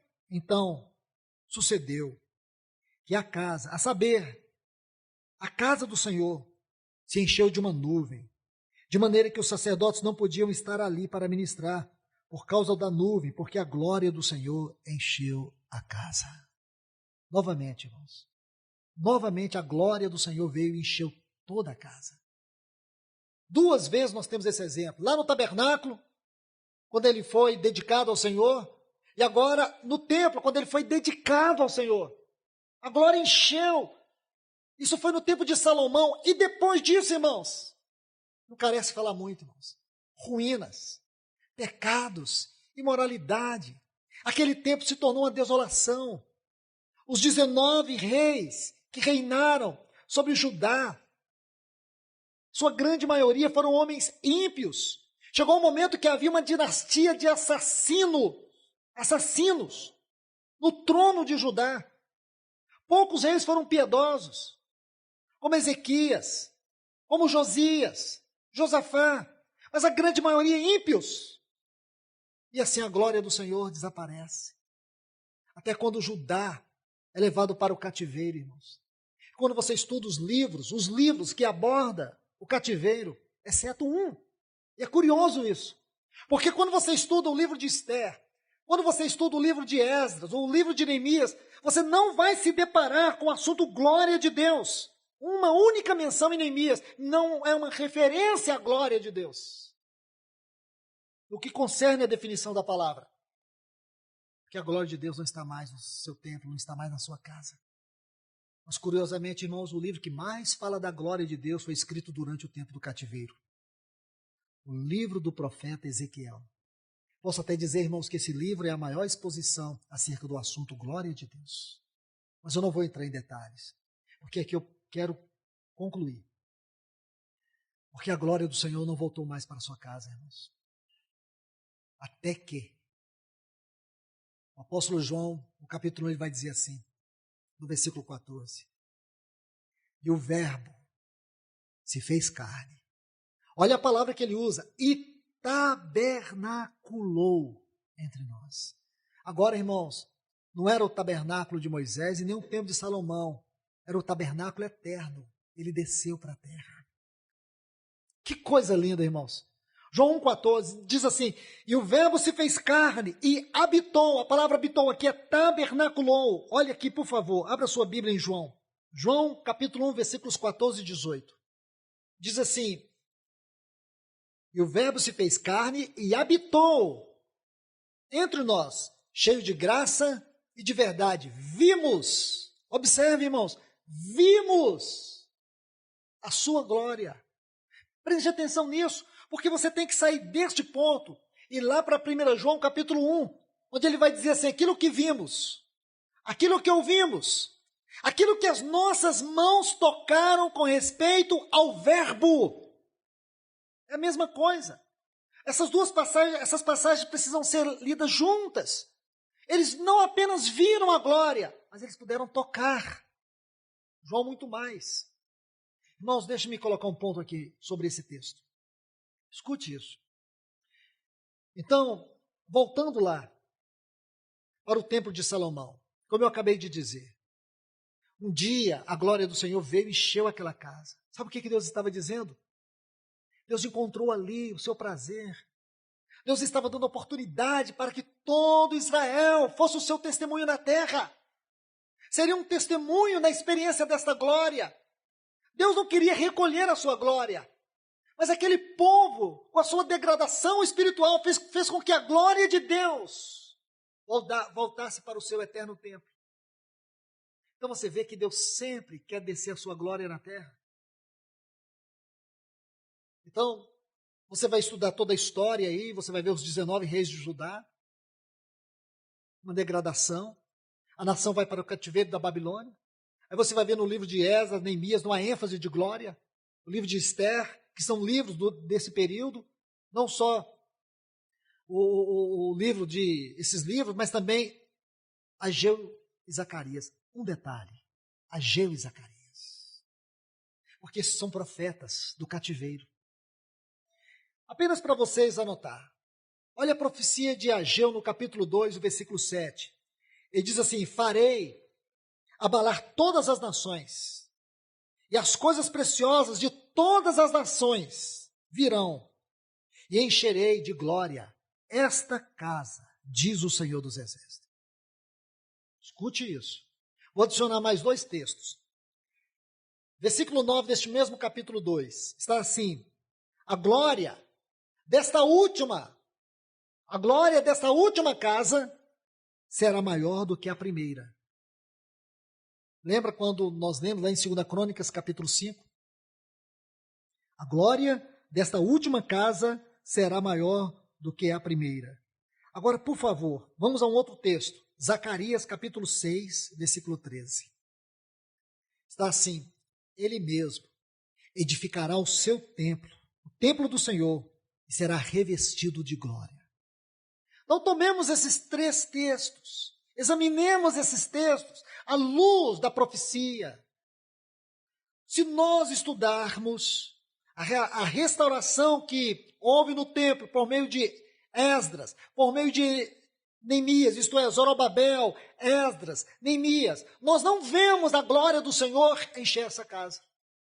E também sabemos que aquele templo não teve uma glória maior do que a primeira casa. Mas o Senhor disse que a glória da última casa será maior do que a primeira. Aí agora você chega no livro de João, aí vai mostrar a glória desta casa. Irmãos, o livro de João é escrito para nos falar desta glória. Ah, irmãos, se nós estivéssemos começando a mensagem agora, se tudo isso fosse só introdução e vocês estivessem assim: irmão, não estamos com sono, não estamos com fome, vamos ficar aqui até as 4 da tarde. Aí nós iríamos examinar só a glória de Deus no Evangelho de João, a glória da casa. Mas irmãos e irmãs, quando você abre o livro de João, aí você vai se deparar com essa palavra glória. Vamos examinar com muito cuidado aqui. Olha o versículo 18. Porque no 14, ele disse assim: vimos a sua glória. Vimos a sua glória. Agora, observe o versículo 18. Ele diz: ninguém jamais viu a Deus. Ninguém jamais viu a Deus. O Deus unigênito que está no seio do Pai é quem o revelou. Escute, tome aqui a palavra unigênito. Esta palavra, ela foi colocada aqui, não com o interesse de mostrar a posição do Filho de Deus como o único Filho. Sabemos que ele é, ou que ele um dia foi, porque hoje ele não é mais. Hoje ele é primogênito. Mas esta palavra aqui, ela não foi didaticamente inspirada para apontar a sua posição quanto a ser o único Filho de Deus. Não. Mas o único capaz de revelar a Deus. Entende? A ênfase aqui não está na sua posição de único filho, mas o único capaz de revelar a Deus. porque nele habita corporalmente toda a plenitude da divindade. Nele o Pai pode ser visto. Ele diz, quem vê a mim, vê o Pai. Ele é a expressão da face de Deus. Segundo aos Coríntios, capítulo 4, versículo 4. Você vai ver isso. Hebreus, capítulo 1, versículo 13, ele é a expressão exata do ser de Deus. Então escute, vamos avançar um pouco. Olha esse texto. Ninguém jamais viu a Deus, mas o Deus unigênito, que está no seio do Pai, é quem o revelou. Qual era a prioridade de Cristo que abrangia todas as coisas? Qual era o interesse de Cristo que visava todas as coisas? Revelar o Pai. Revelar a glória do Pai. Mesmo que aqueles homens não tivessem capacidade de entender, de absorver, de experimentar, ele foi mostrando paulatinamente, degrau após degrau, ele foi mostrando essa glória. E um dia João vai dizer isso. Depois de décadas dessa experiência, João vai dizer assim, vimos a sua glória. João estava dizendo, sabe tudo que eu pude ver durante aqueles 3 anos e 6 meses, na vida de um homem. A glória de Deus. Uma glória que jamais foi vista. Ela não foi vista no tabernáculo, nem foi vista no templo de Salomão, mas ela foi vista em um homem. E este homem foi o santuário de Deus na terra. Que coisa, irmãos. Ele passou entre eles. Quantos puderam ver aquela glória? Quantos puderam entrar naquela glória? Quantos puderam ser tocados por aquela glória, irmãos? Nunca a terra tinha experimentado a glória de tal maneira como aquela que foi manifesta através de Cristo Jesus. O assunto do livro de João é esse. Vamos pegar detalhes aqui. Porque ele veio para trazer o Pai à vista de todos. Ele veio para revelar Deus como Deus nunca havia sido revelado. Então essa é uma nota que João coloca. Essa frase está no seio. Muito importante isso.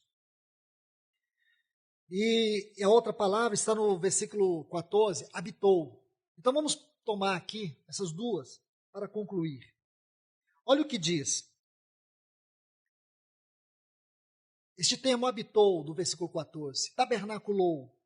Eu quero citar apenas 2 textos. É um termo que ocorre 5 vezes em todo o Novo Testamento, mas eu quero citar apenas 2. Se você quiser anotar, Apocalipse 7,15. Está assim, razão porque se acham diante do trono de Deus e o servem de dia e de noite, no seu santuário. Nunca esqueça, irmãos, tem um santuário na glória, tem um santuário eterno nos céus. E eu e você podemos entrar nesse santuário. Nós podemos entrar, nós podemos contemplar o Senhor na beleza da sua glória. Nós podemos aprender do Senhor. O cristão é a única pessoa que não tem o direito de ser ignorante. E por incrível que pareça, irmãos, o povo de Deus tem sido tão ignorante. Analfa de pai, beta de mãe, quando se fala de coisas espirituais. Como é que explica isso? Nós podemos entrar, irmãos. Nós podemos aprender, nós podemos desfrutar. Você entende? Você pode estar passando uma experiência terrível, a pior da sua vida. Mas se você entrar pelo santuário do Senhor nessa experiência, você vai aprender o que ninguém poderia te ensinar. Você poderia sair muito mais fortalecido, mais encorajado, mais quebrantado, como Jacó saiu do vale de Jaboque. Ele saiu tendo uma profunda revelação da face de Deus. Isso transforma caráter, irmãos. Porque a face de Deus é uma face transformadora de caráter. Então vamos lá. E aquele que se assenta no trono, olha essa palavra, estenderá sobre eles o seu tabernáculo. Essa palavra aqui, estenderá, é a mesma, habitou, lá do capítulo 1, versículo 14 de João. Estenderá. Sabe o que Deus fez quando Cristo veio à terra? Ele estendeu o seu tabernáculo aqui, irmãos. Quantos entraram? Quantos? Veio para os que eram seus, e os seus não o receberam. Sabe o que Deus queria, irmãos? Apenas armar o seu tabernáculo. Ele convidou, ele diz, vinde a mim, os que estão cansados, oprimidos, sobrecarregados. Ele convidava, ele abria portas, ele ressuscitava os mortos. Tudo o que ele fez, irmãos, era para mostrar a glória de Deus. Mas o que o povo fazia, irmãos? Eles queriam as bênçãos de Deus. Eles queriam as coisas de Deus. Eles não queriam a glória de Deus. Porque a glória de Deus, irmãos, esmaga a nossa glória humana. A glória de Deus, irmãos, nos deixa no pó, nos mostra quem nós somos. Nós não somos nada, Ele é tudo. A glória de Deus, e só a glória de Deus, pode nos colocar, como o João lá na ilha de Patmos, como muitas vezes Ezequiel experimentou isso. Ezequiel disse, eu estive como que morto. Quando o profeta Ezequiel, ele viu, ele teve uma visão da glória de Deus, ele caiu como morto. João na ilha de Patmos, quando ele teve uma visão da glória de Deus, ele disse, eu caí como morto aos seus pés. E viu uma voz por detrás de mim e disse, João, não temas. Essa é a glória de Deus, irmãos. A gente fala tanto de avivamento. Irmãos, a gente quer um avivamento oba-oba. Nós queremos avivamento para exaltar nossa euforia. Nós colocar o nosso nome lá, Igreja do Avivamento em Goiânia. Os irmãos que estão experimentando algo em Goiânia, se vier avivamento, a primeira coisa que você vai ver na nossa vida, estampado na nossa face, é corações arrependidos, esmagados, corações que dão a Deus toda a glória. Porque a glória de Deus esmaga toda a nossa pretensão humana. Era isso que Jesus fazia, irmãos. Você vê esses filmes bíblicos aí de Jesus, é uma vergonha. Mostra um Jesus que não existe na Bíblia. Ele era tão impressionante, irmãos, a face dele. Um dia um grupo de soldados foram prendê-lo, voltaram envergonhados. Os principais questionariam, e vocês não prenderam? Ele disse, não, tivemos como prender, porque nunca vimos alguém falar como aquele homem. Quando ele termina o Sermão do Monte, lembra lá? Em Mateus capítulo 7, final de Mateus capítulo 7, diz que as multidões saíam. A palavra em português foi diluída, foi mal interpretada, foi mal colocada. Está assim, maravilhado. Essa palavra não existe, irmãos, em nenhum texto do original. A palavra correta lá, e saíram esmagados, perfurados. A palavra correta, sabe qual que é? Espancados. Eles saíram moídos quando eles ouviram o Sermão do Monte. Porque a palavra dele penetrava, cortava, esmiuçava, ia lá no problema, escancarava, ia lá nas trevas, produzia luz. Era como um martelo. Você entende? Não é esse Jesus que a gente pensa. Sabe por quê, irmãos? Havia glória. Havia glória na sua face. Havia glória na sua palavra. Ele nunca quis se exaltar.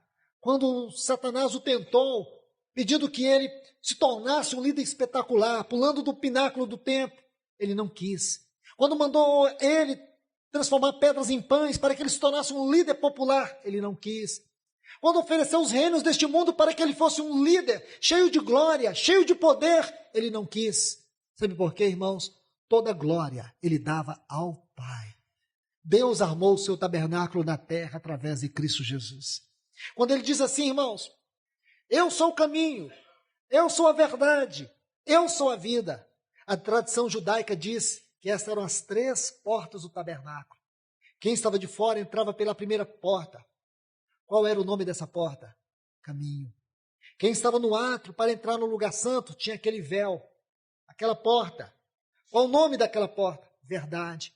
Quem estava no lugar santo e como sumo sacerdote penetrava no lugar santíssimo, ele passava por aquele véu, chamava vida, caminho, verdade e vida. Jesus disse, eu sou o tabernáculo. Eu sou o caminho, eu sou a verdade e eu sou a vida. Está vendo, irmãos? Deus estendeu o seu tabernáculo. Ele não nos deixou aqui de qualquer maneira. Nós estamos aqui como seu povo. E Apocalipse vai nos mostrar isso. Que lá na era vindoura, o que é que nós vamos experimentar? Esse tabernacular. Foi isso que aconteceu ali, na manifestação de Cristo. Deus trouxe o seu tabernáculo. Você pode dizer então, irmão, quando o nosso Senhor Jesus retornou, esse tabernáculo foi desfeito? Não. Ele disse, eu não vos deixarei órfãos. voltarei para vós outros. Aí ele enviou quem? Ele enviou o Paracleto, para fazer uma obra tão grande como foi a obra da redenção. E você sabe que o Espírito Santo é o Espírito da comunhão. E a grande obra da redenção visa dar ao Espírito Santo um templo para a sua habitação. Sabe o que diz 1 Coríntios 6? Que nós somos o templo do Espírito Santo. E eu vou ter que ler uma passagem, irmãos, que ela chega a ser espantosa. Tão profunda que ela é. Efésios capítulo 2. Final de Efésios 2. Quando Paulo diz assim, a partir do versículo 20, você sabe que este capítulo 2, ele começa de um ponto extremo da nossa condição, mortos. É assim que começa Efésios 2, mortos. Mortos em delitos e pecados. Nós que um dia estávamos mortos. Nós que um dia éramos filhos da ira. O quê? Irmãos, qual é a sentença para pessoas que estão mortas em seus pecados? Qual a sentença para aqueles que são filhos da ira? Para aqueles que andam segundo o curso deste mundo? Qual a sentença dessas pessoas? O inferno. Povoar o inferno.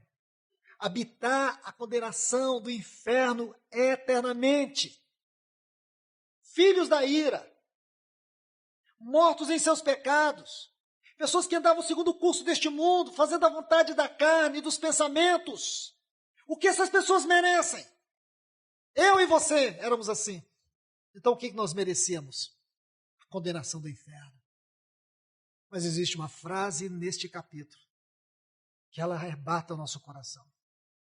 O versículo 4 diz assim: mas Deus, sendo rico em misericórdia.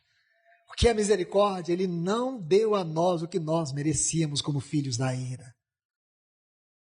Mas Deus, sendo rico em misericórdia, por causa do seu grande amor com que nos amou, estando nós mortos em nossos delitos, nos deu vida juntamente com Cristo. Pela graça sois salvos. E juntamente com Ele nos fez assentar nos lugares celestiais. Graça.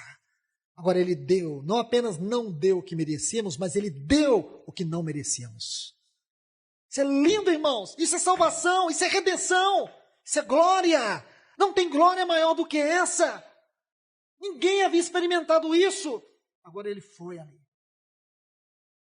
E fez essa grandiosíssima obra da cruz. Aí como Paulo conclui, irmãos, como é possível? Sabe o que me impressiona, irmãos? A gente lê isso. A gente lê e nada acontece. Termina de ler isso, pega um livro qualquer, uma revista qualquer, um jornal qualquer, e lê e sente a mesma emoção. Não pode. Nossa mente não pode estar tão bloqueada assim. Veja a leitura disso.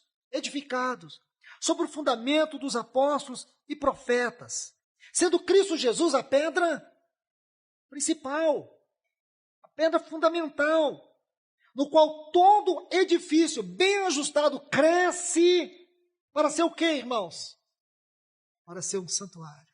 Nós não estamos mais falando do tabernáculo de Moisés, estamos falando de uma coisa maior.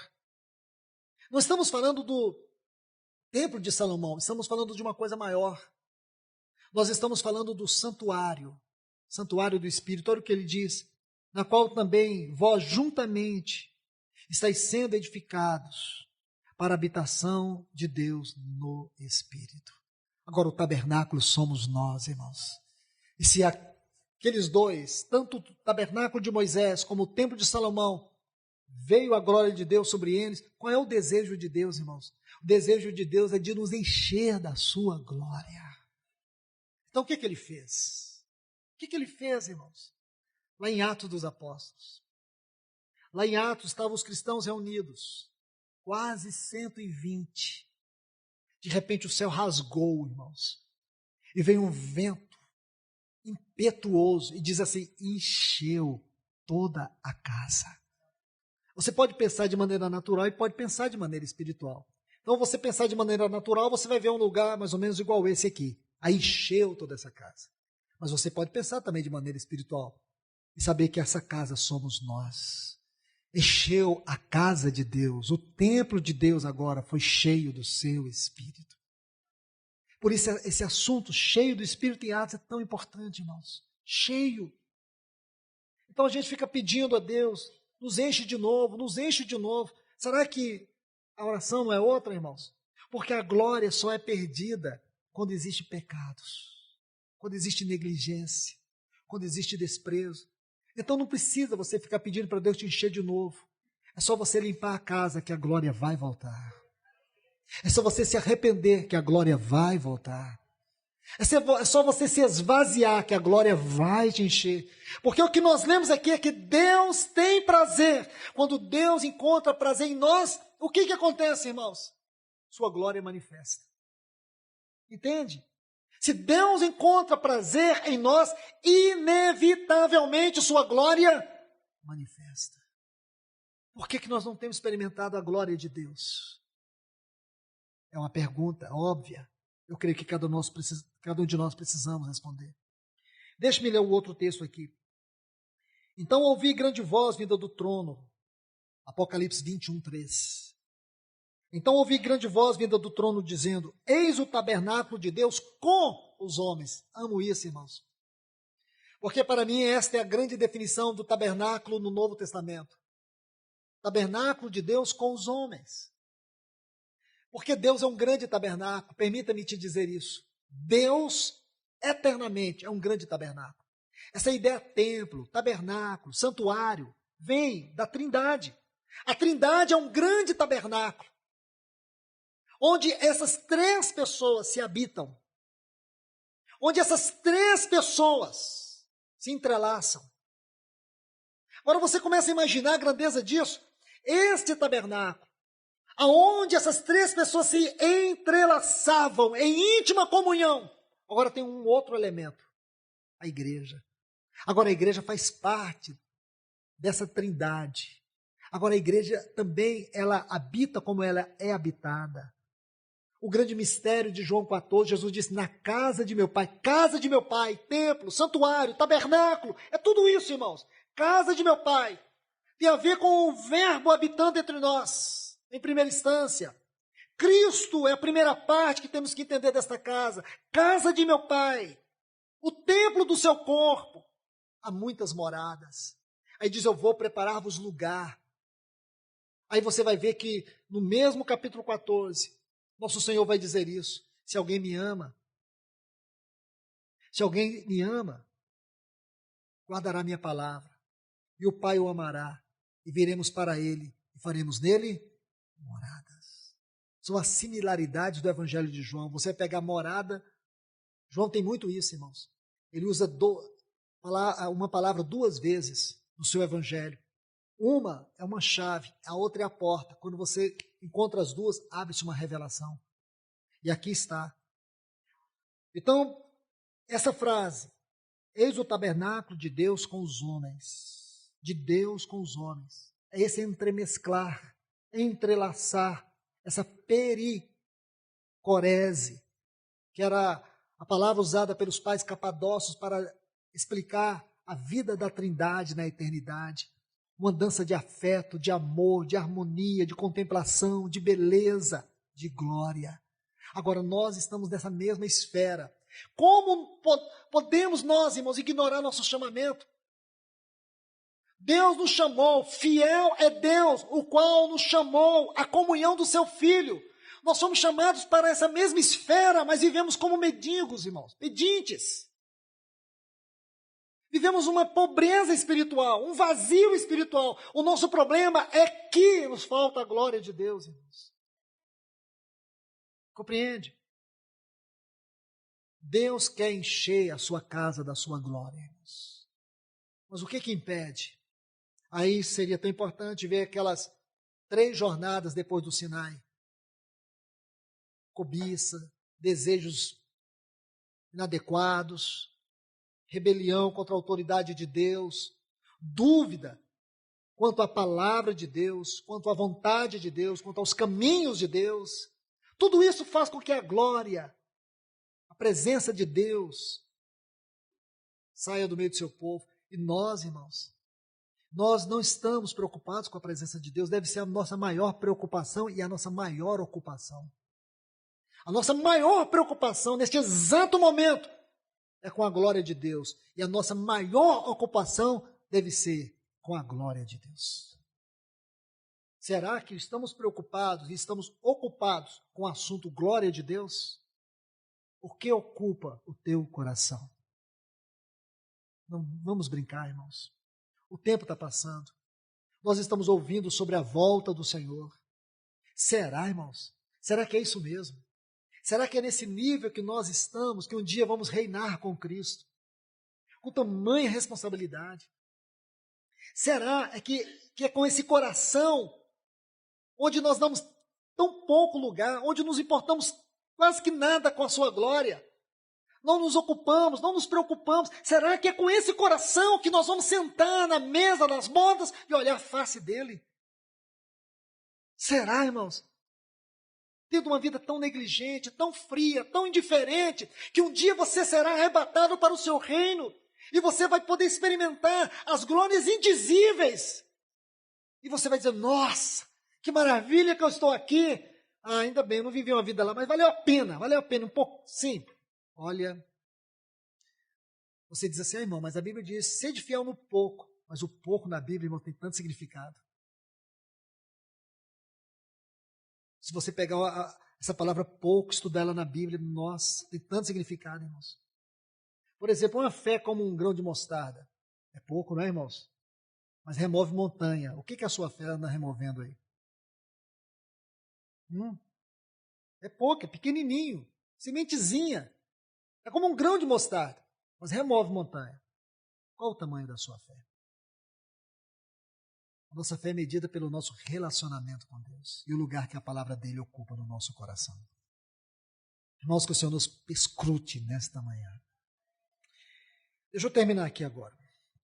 A frase está no seio, lá no versículo 18 do capítulo 1 de João, João 1,18. Mas o Filho que está no seio do Pai é que nos revelou. Essa frase ela é uma chave para nós entendermos isso também, esse assunto da habitação, esse assunto do tabernáculo, o assunto da glória de Deus. Esta é uma frase, porém no texto original é apenas um vocábulo. É apenas um vocábulo. Um vocábulo. O termo aqui é kolpos, fala aconchegado. Aconchegado. Fala de um local confortável, acolhedor, agradável, de proteção, que promove bem-estar. Então, aqui nós temos a primeira palavra, ela só vai ocorrer mais uma única vez. Lá no capítulo 13, e o versículo 23. Então, veja aqui, João 13, 23. Ora, estava ali, conchegado a Jesus, um dos seus discípulos, aquele a quem ele amava. Lindo isso, irmãos. Conchegado, estava ali aconchegado. Aquele discípulo, nós sabemos que é João, porque João, ele sempre procura se ocultar nos seus escritos, porque João nunca procurou glória. João sempre procura se ocultar. Ele faz uma referência a ele sempre de maneira oculta. Agora, observe a palavra aconchegado a Jesus. Então, quando você junta os dois textos, você tem as duas palavras, aqui você vai ter a interpretação, está no seio, é aconchegado, é o mesmo termo no grego. Ele vai nos dar um quadro dessas duas porções. Fala de intimidade. Intimidade com santa liberdade. Meus irmãos, eu creio que é isto que nós conseguimos alcançar nessa grandiosa experiência com o Senhor. Quando o Verbo se fez carne, ele habitou entre nós. Cheio de graça e de verdade, vimos a sua glória. João vai dizer assim, vimos, ouvimos, tocamos e anunciamos. Por isso que o Evangelho é o Evangelho da glória de Deus. Anunciamos. Escute isso, irmãos. Então, essa verdade é uma experiência, é uma realidade. E como a realidade que aqueles discípulos puderam experimentar, João vai falar de si mesmo. Da mesma maneira como Cristo habitava o seio do Pai, uma realidade de intimidade com o Pai, João também tinha com o nosso Senhor. Mas isso não foi escrito para João, isso foi escrito para nós. Isso foi escrito para nos falar sobre o coração de Deus. Que agora nós somos chamados nesta realidade de tabernáculo para viver uma vida de intimidade. Então, fechando, nós podemos voltar para o Salmo 27, versículo 4, e ver a grandeza desse versículo. Uma coisa peço ao Senhor, e a buscarei. Agora, por que esse salmista diz, eu vou buscar? Veja quantas coisas estão inseridas nesse buscar. Quantos princípios. Nós podemos aprender aqui por que buscar. Não é só pedir, Senhor, dá-nos a tua glória. Se você é alguém que pede a glória de Deus, mas não se ocupa com a glória de Deus, então você está fazendo uma coisa sem compreender a sua dimensão. Ou você faz isso de maneira religiosa, e você vai sofrer consequências por isso, porque Deus é sério. Ou então vamos fazer de maneira espiritual e correta. Se nós vamos nos ocupar com a glória de Deus, nós podemos pedir, Senhor, nos enche da tua glória, porque nós estamos ocupados. É como aquele anelo pela volta do Senhor, onde eu estou correndo para me encontrar com Ele. Se nós anelamos, como diz o escritor aos Hebreus no capítulo 9, para aqueles que desejam, para aqueles que anelam, virá o Senhor outra vez para aqueles que o esperam. Essa foi uma tradução muito infeliz desse texto, porque a tradução correta não é dessa forma. Para aqueles que o esperam anelantemente. Extraíram esta palavra. Anelantemente.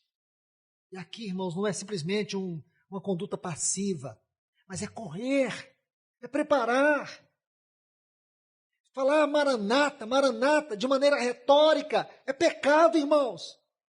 É pecado. É brincar com as coisas de Deus. É chamar as coisas de Deus de trivial. Maranata tem que ser o grito de um coração que ama o Senhor, de que deseja o Senhor. Uma outra coisa que ocupe o meu coração nesta hora é a volta do Senhor. Ah, mas eu tenho meu cônjuge, tenho meus filhos, eu tenho meus parentes que ainda têm que converter. Pô, mas o que você está fazendo? O que você está fazendo? Qual é a nossa ocupação? Lembra qual foi a pergunta que fizeram para Jonas? O barco quase na pique, o navio quase na pique, todo mundo desesperado, tinha um homem com senso de culpa lá no cantinho. A culpa é minha, a culpa é minha, a culpa é minha. Tudo isso aqui é por minha causa. Ele sabia que era. Ele não hesitou. Aí alguém chega e pergunta, qual é a tua ocupação? Ele era o único que não estava ocupado. E era o único que deveria estar ocupado. Porque se tivesse ocupado, aquele navio não estaria quase perecendo. Quando você perde a sua ocupação espiritual, existe morte à sua volta. Então, meus irmãos, nós somos o santuário do Senhor. O lugar que Ele escolheu para fazer habitar a sua glória. Não é uma glória passageira, irmãos. É uma glória permanente. Então nós precisamos perguntar ao Senhor, por que nos sentimos tão vazios da glória de Deus? Que o Senhor nos ajude, irmãos. Que essa palavra não morra ao final dessa reunião. Que ela continue falando a todos nós. Que o Senhor nos ajude. Vamos orar. Senhor, nós te louvamos, nós te agradecemos, Pai.